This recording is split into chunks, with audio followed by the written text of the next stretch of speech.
We've got on the VIP line Deborah Flora. She's running for Congress, Congressional District 4. You may recognize her voice on this radio station. She used to be a host covering the afternoons, that prime drive time as moms were picking up their kids from school. She was the voice here on 710 KNUS. Good morning, Deborah. How are you?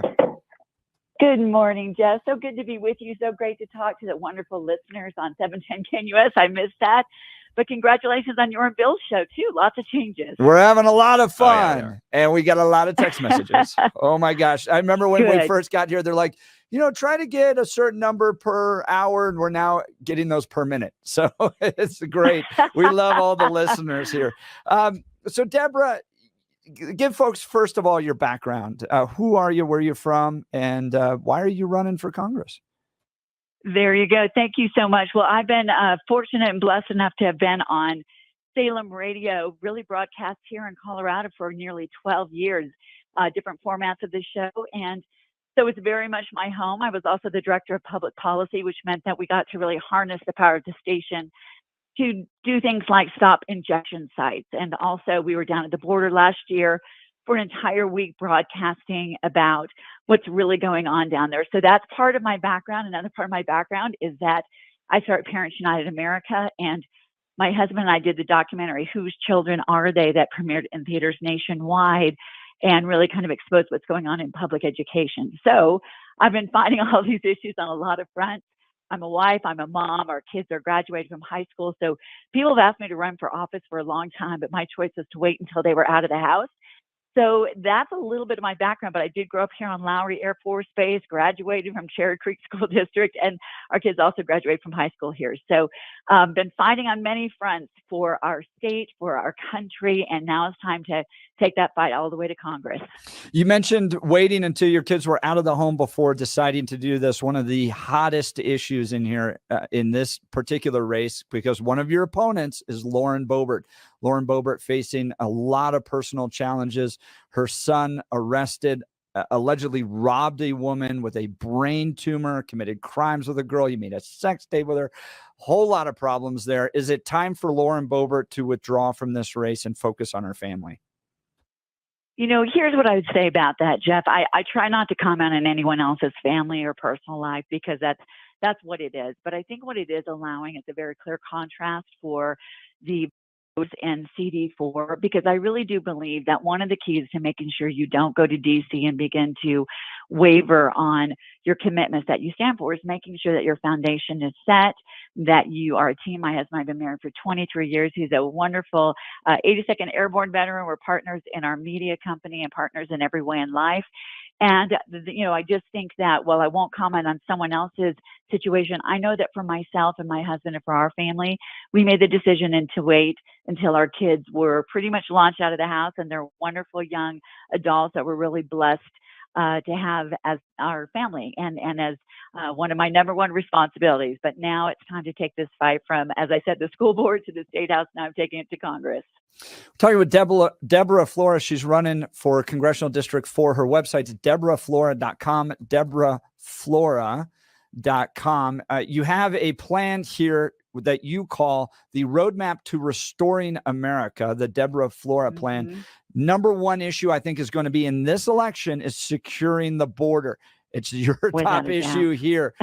You've been to the border. All right, give us 3 things that need to be done right away to secure the border and to protect Coloradans.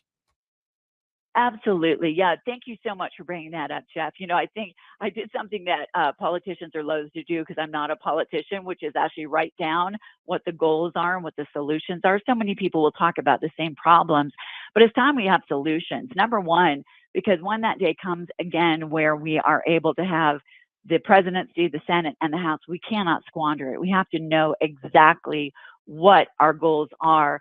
And I do invite everybody to read the Roadmap to Restoring America on the website, deborahflora.com. But number one, as you said, the border. We were down there for an entire week last year through the station, and we were going from El Paso to Deming, New Mexico to Columbus, New Mexico, seeing firsthand what was really going on. The fact that the vast majority of people coming over were 90% single adult males. They were from countries like Afghanistan, Tajikistan, Russia, and China. Very few coming from Mexico. And we can't secure this border. What we need to do is, first of all, remove incentives like what is happening right in Denver right now, where Mayor Mike Johnson has at least 40,000 illegal immigrants that were lured there by a false welcome mat. Now he wants to take 180 million federal taxpayer dollars, your and my taxpayer dollars, while prohibiting federal law enforcement from doing their job. So first of all, we got to stop the incentives. Then we've got to finish building the wall, which we can do. The parts we're seeing, they're rusting. We saw them firsthand. And we also have to reclassify drug cartels, what they really are, narco-terrorist military organizations that will allow us to secure our border. It will allow us to stop the incentives. And by the way, this is a humanitarian disaster as well as a national security disaster. So it is the number one issue. I'm firmly committed to doing all that it takes to make sure that we turn this around and we restore our sovereignty and our safety. All right, let's jump over to social issues real quick. One of the big debates happening on the sanctity of life abortion issues is whether or not there should be a federal ban on abortion. Would you, as a congresswoman, support a federal ban on abortion? You know, I would definitely stand for federal pro-life legislation. We've already had it previously from, when my husband and I did a film that exposed the horrors of late-term abortion. That is, partial birth abortion, man. We already have that. We already have the Born Alive Act. There has definitely already been a role for federal legislation, and I believe that should continue. Particularly, Jeff, when we look right here in Colorado, we have abortion up until the moment of birth for any reason at any time. Some people like to deny that, but that is actually the fact. And that is not who we are as a culture, that kind of barbarism. I believe that life begins at conception. I have been standing for life for decades, literally. The film that my husband and I made premiered at the March for Life. It's screened in the U.S. Capitol building. I was on the board of CareNet, which is a nationwide organization that supports pregnancy resource centers so that women have the support they need to choose the very best thing for themselves and their families. So, yes, I would definitely support federal pro-life legislation. Now, Deborah, following up on that, when we had the Dobbs decision, the trumpet was this is now a state decision and should be state by state. Was that at the time, based on the conservative message, a lie? Is this actually really supposed to be a federal issue? And do you disagree that it should be a state issue? It is actually, what it says is that this very poorly decided decision, even Ruth Bader Ginsburg said that Roe v. Wade was a poorly decided decision because it took away the right of citizens to elect representatives to represent their views on this. There is nothing in that decision. There's nothing in the Constitution that says whether it's elected representatives or at the state level or at the federal level. Certainly, to have a change at the federal level, you're going to have to see enough people across the country elect their representatives from all over the country to make that change. So that would be representative of the will of the people. But there was no differentiation between what level the elected people were on. I do believe that this needs to be fought on every issue. There are good people right now all over Colorado that have a petition. And certainly there is state legislation and there is also federal legislation. That has happened before, as I was talking about with the partial birth abortion ban, with the Born Alive Act. And those are things at a federal level that I think the vast majority of Americans from all over this country have elected representatives to push through things like that. So it'll be fought on every level. But I've also got to say, Bill, that I truly believe at the same time, we have to focus on women and support them. That's why that's the area of the pro-life movement that I've also been very involved in, making sure that they have the resources they need to make other choices. And I appreciate the question, but let's go back to you never answered my direct question.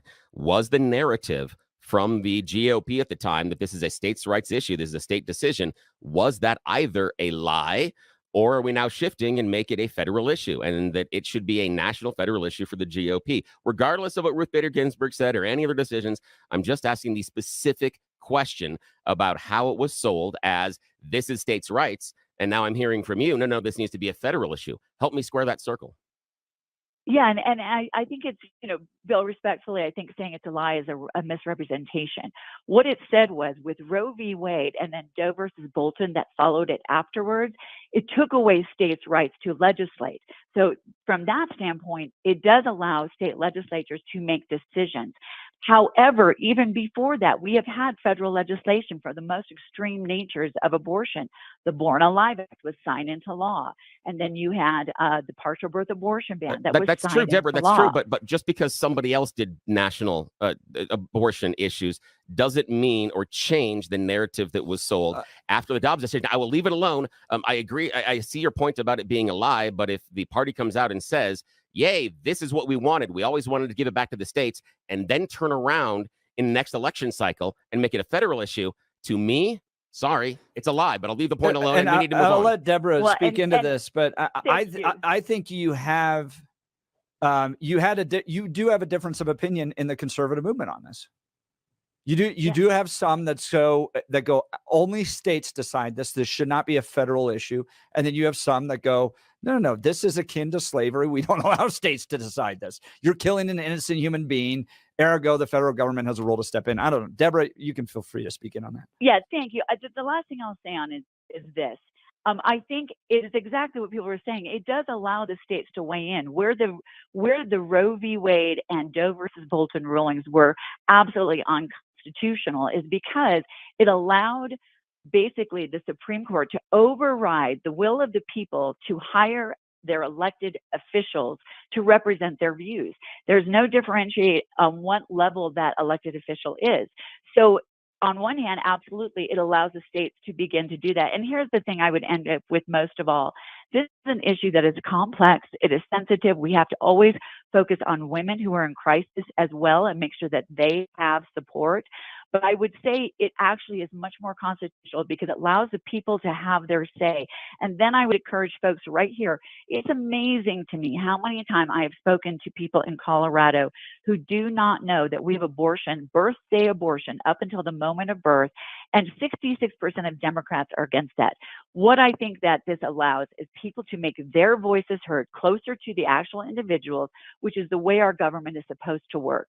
It gets it back to the hands of the legislatures, whether that is federal or state, and out of the hands of 9 judges who had a poorly decided decision. Talking with Deborah Flora, she's running for Congress, Congressional District 4. Here's a few text messages for you and a response that we'd love to hear from you. They think you're artful, perfect. They really like you, but they're looking for someone that could maybe represent Eastern Colorado and rural issues. Speak to your ability to address that.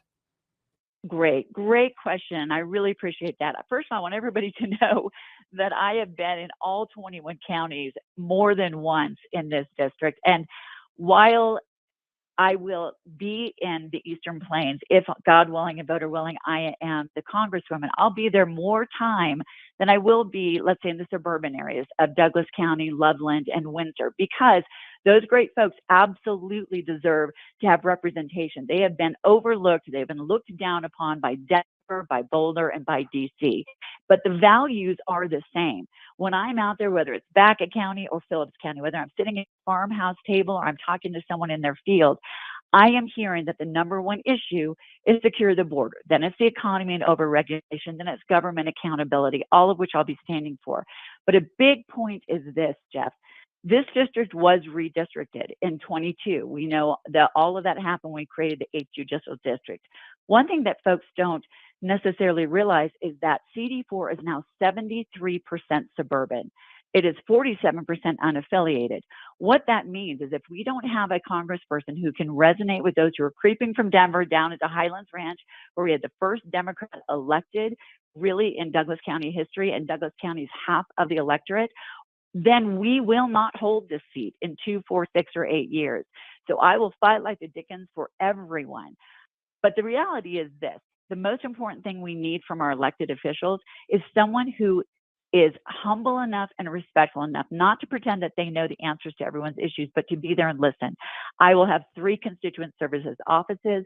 I will be throughout the Eastern Plains listening, as I already have been, but I will definitely, if I win this seat, I will be the person that can hold this seat in 2, 4, 6, 8 years, which is the best thing for everyone from Kit Carson County next to Kansas or Highlands Ranch. And that is how this has changed. And I think most people in Colorado know we're sliding. We're losing our beachheads. We've got to hold on to the 4th, and I believe that I'm the candidate to do that. What do you think happened to Ken Buck? Well, I never purport to know anyone's mind or thoughts. I will simply share what he said in October before he resigned, which is he said he would like to have a job on MSNBC or CNN. I'm just quoting him. And when you look at that, I think that that is very enlightening. I do think he was a reliably conservative vote for many, many, many years. And then, I think that he started making some votes that, people found puzzling. And then he stated that. And from what I understand, that explains it to a lot of folks. I know you're close friends with Gary Sinise. He's going through a family crisis right now with the loss of Yeah. his son. And I can't imagine how difficult that would be. When you ran for Senate, he came out and joined you. Any chance we might Yes. see Gary out here in Colorado? Yeah, thank you so much. I do ask everyone that's listening, pray for Gary and his family. And if you want to support him, his son Matt died of a rare form of cancer. But Gary continues to do amazing work for the troops. So I encourage everyone, if you want to bless Gary and his family, donate to the Gary Sinise Foundation and put a note in there of why and that you're praying for him. Gary would be out here, except for that situation. His son passed away in January. So he's a good man. One of the films that my husband and I did followed him all over Iraq and forward operating bases to make sure that we called attention to our nation's heroes. So appreciate your asking that, but I will be all over the 4th, and I have been, and it's been so great to talk and listen to the wonderful voters all over this district. You got a lot of good endorsements. I'm going through your endorsement page now. Jane Norton's there, John and Maria Castillo, Darren Weekly, the Douglas County Sheriff of Douglas County. I just mentioned that. Mm-hmm. The Sheriff of Douglas County's endorsed you. So you really think you can bridge that gap between rural or suburban and rural groups better than the guys that are running like Mike Lynch, Holtorf, those types of folks? You think you're a better bridge of that than those are? I respect everybody who's running. And let me just point out some clarity, because obviously a lot of people are in this race, but there's a really clear and contrast that we can look at. For instance, Douglas County is half of the vote. It does not mean that it will get half of my time. If I'm the congresswoman, I will be all over this district. But the reality is we just had 2 significant straw polls in Douglas County, and we've got to hold this county that has, the creep coming down from Denver. And one of the straw polls that was for the Douglas County Forum, I won by a large margin with 41%. The next person was in their 20s, and the gentlemen from the Eastern Plains were down in the single digits. We had another poll from Parker Conservatives online, and with over 700 voters, I got 74% of the vote. The reality is, when you look at what resonates, I'm resonating with people on the Eastern Plains. You don't have to be a rancher or farmer to have the respect to ask ranchers and farmers, what is government doing that's getting in the way? What's the proper role? How can it support? Because this is a very diversified district. I'm a small business owner. Not everyone has to be a small business owner to have respect and listen, but there are so many different viewpoints that are represented. But if we're going to hold this seat, which we have to in Colorado, it's also time for people with new ideas. There's some people in this race who I respect that have been serving in office for decades, literally. But what I'm hearing from listeners, what we're hearing from people all over this district, is that it is time for new leadership, big, bold ideas instead of business as usual, because we're not facing the same issues we were facing 20 years, 10 years ago, or even 5 years ago. When I'm in the Eastern Plains, almost nobody brings up the Farm Bill, although I will fight for what is right for the good people that are in the agriculture industry. Every single one of them is talking about the crossroads we are at, with an open border, with big government socialism instead of a constitutional republic, with not holding government accountable, and with fighting also for parental rights and educational freedom. That's what they want for a fighter in DC, and that's who I am. Would you have voted to impeach Mayorkas? Oh, without a doubt. I was down there and saw firsthand, as he was saying that the border is secure, I was seeing what was happening. There are 10 million illegal immigrants that have come across our border. They estimate, we don't even know, in 3 years under Mayorkas and Biden. Prior to that, in the United States, I've seen one figure that it was 12 million prior to that in our entire history. In addition, I was talking to Border Patrol agents, and Mayorkas changed their rules of engagement, much like Obama did with our military. Right now, Border Patrol, if they chase after a drug cartel member who is doing some heinous human trafficking crime, and that Border Patrol agent gets hurt, guess what? when the drug cartel person gets hurt, it's the Border Patrol that is held accountable. Between that and Whipgate, which Mayorkas knew was false, to simply opening our southern border and eliminating our sovereignty on every single front, I think that impeachment was necessary. All right, Deborah Flora, candidate for Congress, Congressional District 4, Flora 4. Her website is, there you go, DeborahFlora.com, DeborahFlora.com. Thanks so much for joining us. Jeff and Bill, weekday mornings from 6 to 10 on News Talk 710, KNUS.